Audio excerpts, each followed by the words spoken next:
Mesdames et messieurs, nous sommes de retour, toujours avec Mélanie Karine Dubé, qui est toujours auteure et conférencière, Charlotte Bam.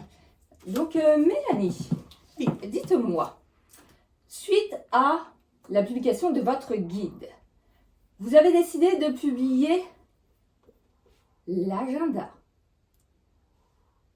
qui va avec votre guide, on s'entend. Oui. Expliquez-nous. L'agenda de suivi a vu le jour avant le guide. En fait, mon projet, c'était de créer un agenda qui pourrait servir à collecter des données qui servent à la thérapie.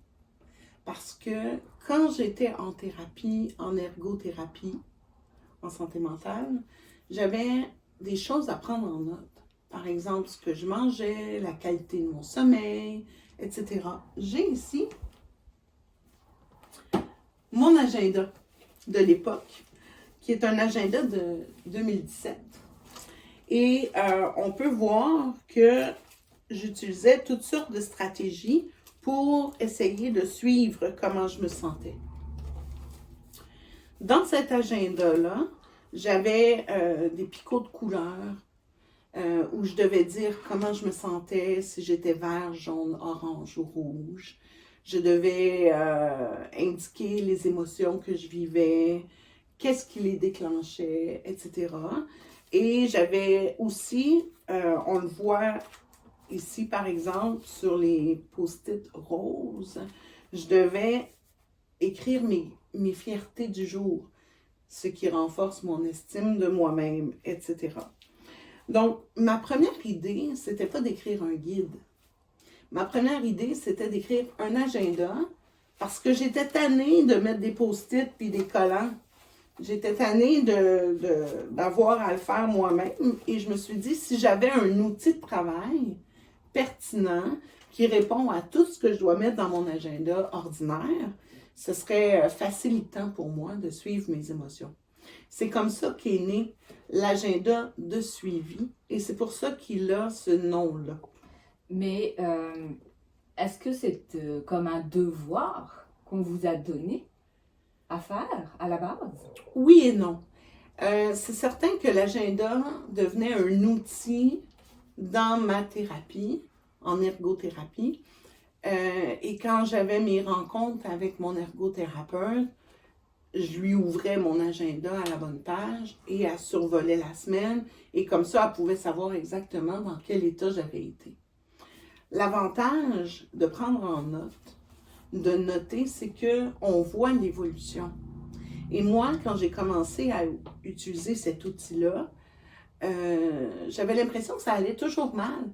J'avais l'impression que j'étais toujours dans le rouge, ce qui était absolument faux.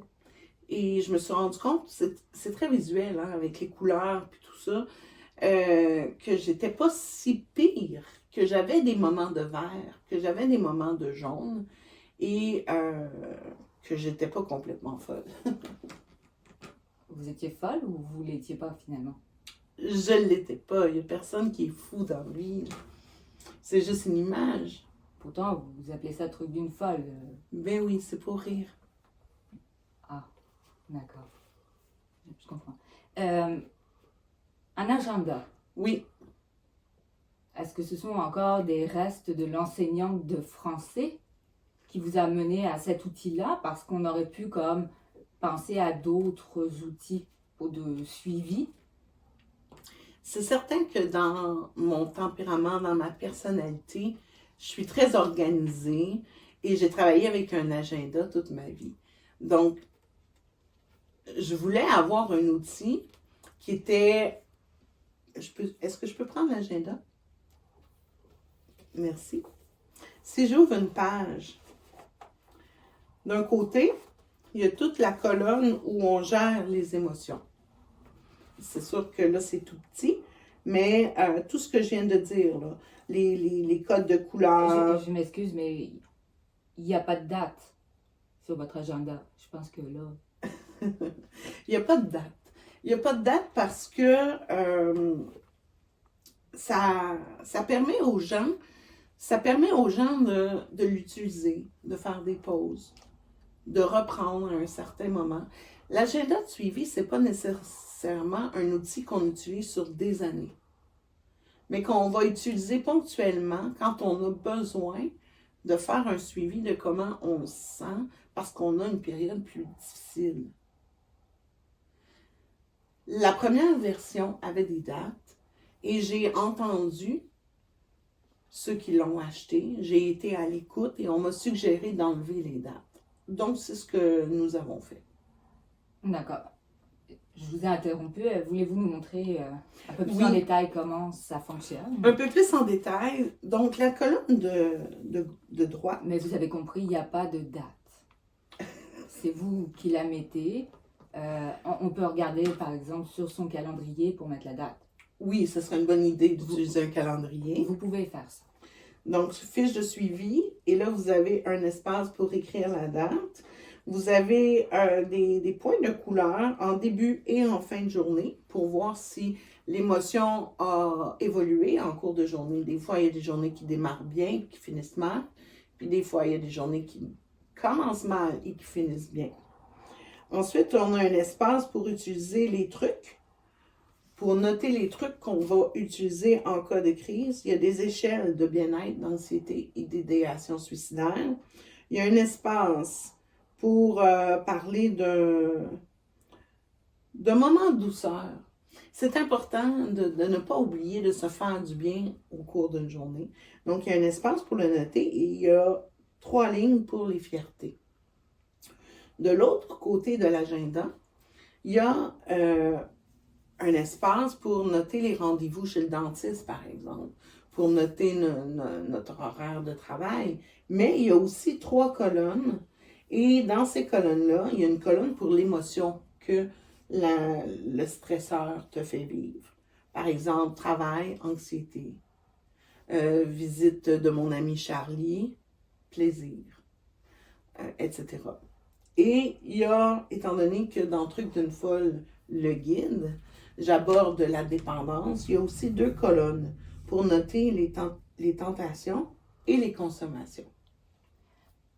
Juste là, vous avez un point quand même assez, pertinent. On a des fois un entourage un peu toxique. Est-ce que grâce à votre agenda, on peut faire comme un bilan? Si on marque par exemple que mon patron est assez harcelant, qui me demande toujours de plus en plus d'affaires, que pourtant je ne suis pas payée à la juste valeur de mes talents, est-ce que ça peut comme me faire réfléchir à peut-être changer d'emploi et de producteur? Non. Non, pas dans cet outil-là. Ce serait dans l'autre outil dont on va parler tantôt. Mais il y a toutes sortes de fiches. Ça m'amène à vous parler du site Internet. Au tout début de l'agenda, il y a un code QR qui vous amène sur le site Internet de Truc d'une folle. Et au tout début, il y a des fiches. Entre autres, un exemple de fiche de suivi quotidienne. Il y a aussi toutes sortes d'outils que vous allez retrouver dans l'agenda, mais qui vont aussi être en fichier imprimable ou téléchargeable gratuitement sur le site Internet. Et que ce soit le truc des 5 sens, que ce soit la planification de projet à court, moyen et long terme, que ce soit le tableau des émotions. Ce sont toutes des fiches que l'on retrouve sur le site Internet et que l'on retrouve aussi dans l'agenda de suivi. Et j'aimerais ça parler de la fiche des projets parce que la fiche des projets est répétée à toutes les 4 semaines. Donc, dans Truc d'une folle, le guide, le livre dont on a parlé tantôt, j'explique que c'est important d'avoir des projets parce que quand on est vert, on met en place des projets et quand on est jaune, on peut s'y adonner et ça permet de réguler les émotions. Il faut avoir toujours des projets prêts à servir. Des projets à court terme, à moyen terme, puis à long terme. Donc là, si je comprends bien, vous dites que les gens devraient comme s'organiser un petit peu plus finalement pour se gérer émotionnellement? Oui, ben, c'est sûr que si on a un problème avec nos émotions, avec la régulation de nos émotions, et que nos émotions excusez-moi le verbe, mais nous charrissent. Si on se fait balloter par nos émotions, si on se fait absolument émerger, pardon, j'ai pas utilisé un bon mot. Submerger, merci. Par nos émotions, au point que ça atteigne nos activités de la vie quotidienne, nos activités domestiques, nos activités professionnelles, nos interrelations avec les autres. Mais oui, il y a une certaine prise en charge à faire. Et la meilleure façon, c'est d'y travailler, d'installer des trucs pour nous permettre, en cas de crise, d'avoir des solutions. Là, je vois quand même, je me permets. Bien sûr, bien sûr. Ça rentrerait pas dans mon sac à main. Est-ce qu'il y a une raison pour laquelle ce format a été choisi au final? Oui, pour laisser de la place. C'est certain que ça ne rentre pas dans un sac à main, à moins d'avoir un très gros sac à main. Ça pourrait donner une excuse pour changer de sac à main. Tout à fait, pourquoi pas. Mais oui, c'est un choix qu'on a fait. On a réfléchi, ma graphiste et moi, à savoir est-ce qu'on le condense. Et puis, après avoir fait un essai, moi, je l'ai essayé, l'agenda tel qu'il est là, et en plus petit. Et en plus petit, je manquais d'espace. Je manquais d'espace pour écrire. C'est un agenda combiné avec un journal personnel. Et moi, j'avais besoin d'espace, donc on a favorisé le format 8,5 par 11. Et on voit que vous utilisez beaucoup de couleurs quand même, oui. Au final, dedans. Est-ce que c'est plus destiné aux femmes, finalement? Pas du tout. Pas du tout. Encore une fois, ça convient à toutes les personnes qui vivent des émotions. Donc, je crois que les hommes, les femmes, peu importe l'âge. Du moment qu'on est vivant. Du moment qu'on est vivant, oui. Parce qu'une fois mort, c'est moins pratique. Effectivement. Je trouve ça vraiment très intéressant et j'imagine que le public aussi. Nous n'avons pas dit tout à l'heure, là, mais si quelqu'un veut se procurer votre guide, votre agenda et le prochain livre qu'on verra dans peu de temps, qu'est-ce qu'on fait? Où est-ce qu'on va? Est-ce qu'on vient chez vous pour les prendre? Expliquez-nous. La meilleure des façons, c'est d'aller sur le site internet qui est www.trucd'unefolle, tout collé. Le truc prend un S, trucd'unefolle.ca. Et dans l'onglet boutique, il y a chacun des livres sous forme d'images, d'images cliquables. Et puis, on clique sur le lien et on peut acheter le livre directement sur la plateforme de vente. Parfait. Est-ce que auriez-vous d'autres choses à nous dire sur votre agenda? Non, mis à part que cet agenda-là, c'est ce qui m'a permis de rester en vie longtemps. C'est ce qui m'a permis de me rendre compte que je vais bien. C'est ce qui m'a permis de voir mon amélioration au fil des semaines, des mois, etc. Je pense que pour une personne qui ne va pas bien, c'est un outil important vers le mieux-être. Je comprends. On m'informe que nous allons encore faire une petite pause publicitaire. Il faut bien financer notre émission après tout. Chers téléspectateurs, on vous laisse un instant, mais on vous retrouve vraiment dans pas long. Excusez, est-ce que je peux vous emprunter votre salle de bain parce que là, je me tiens vraiment plus.